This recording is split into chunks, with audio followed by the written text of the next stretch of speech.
যুদ্ধের ছায়া তখন ধীরে ধীরে ঘনিয়ে আসছে। পাণ্ডব ও কৌরবের মধ্যে দ্বন্দ্ব অনিবার্য।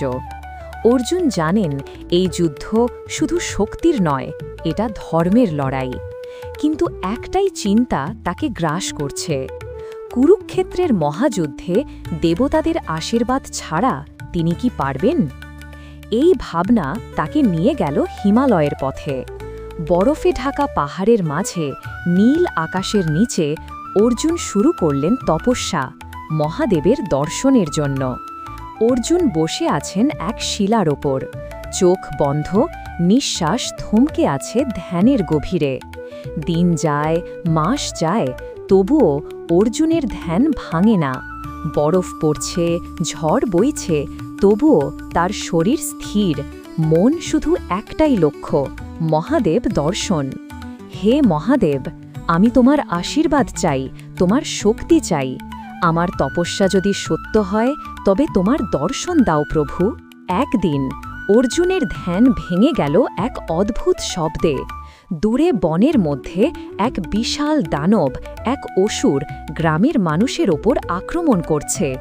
অর্জুন ধনুক তুলে দৌড়ে গেলেন, কিন্তু সেখানে তিনি দেখতে পেলেন আর একজন যোদ্ধা, এক অচেনা শিকারী, বন্য চোখ, শরীরে বাঘের চামড়া, হাতে ধনুক।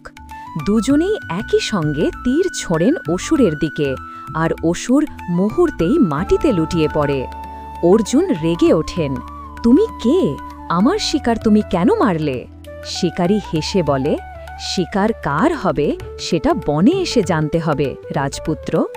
অর্জুনের চোখ জ্বলে ওঠে, আমি পাণ্ডব অর্জুন, মহাদেবের ভক্ত। শিকারী বলে, ভক্তি যদি তীর দিয়ে প্রমাণ করতে হয় তবে করো। দুজনের মধ্যে শুরু হলো এক ভয়ঙ্কর যুদ্ধ।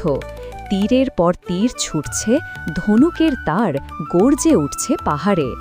অর্জুনের সমস্ত শক্তি যেন নিঃশেষ হয়ে যাচ্ছে, তবুও তিনি থামছেন না।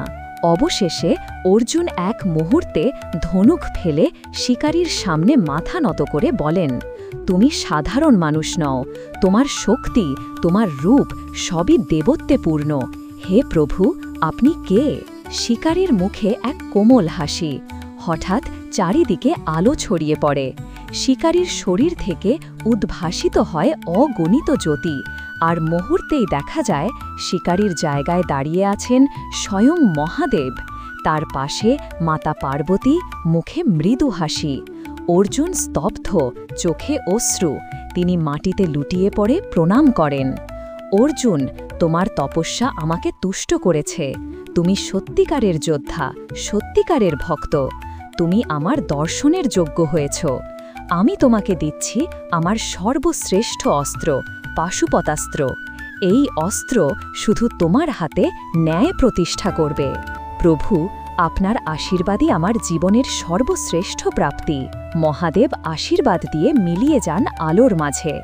অর্জুন চোখ খুলে দেখেন তার হাতে জ্বল করছে পাশুপতাস্ত্র, মহাশক্তির প্রতীক, ঈশ্বর প্রদত্ত এক অলৌকিক অস্ত্র। অর্জুন ফিরে গেলেন ভাইদের কাছে, কিন্তু তার মুখে শুধু নীরব হাসি, কারণ তিনি জানেন যুদ্ধে বিজয় বা পরাজয় যাই হোক, তিনি আজ নিজেকে জয় করেছেন। এটাই তপস্যার আসল অর্থ। এই ছিল আজকের গল্প, অর্জুনের মহাদেব দর্শন।